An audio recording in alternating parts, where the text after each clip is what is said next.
যুবরাজনগর মণ্ডলের ১৫ নং বুথে ভারতীয় জনতা পার্টির একটি সাংগঠনিক বৈঠক অনুষ্ঠিত হয়।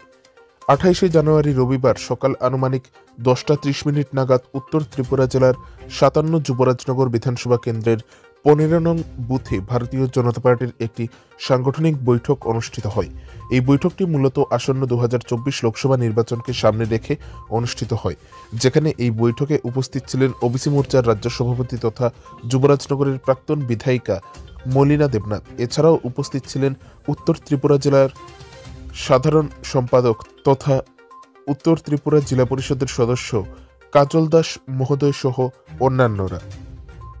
এই বৈঠকে মূলত লোকসভা নির্বাচনকে সামনে রেখে আগামী দিনে যুবরাজনগর মণ্ডলের প্রতিটি বুথকে সাংগঠনিক দিক দিয়ে আরও কীভাবে শক্তিশালী করা যায় এবং লোকসভা নির্বাচনকে সামনে রেখে আগামী দিনের যুবরাজনগর মণ্ডলের প্রতিটি বুথের বিভিন্ন কর্মসূচি নিয়ে বিস্তারিতভাবে আলোচনা করা হয়।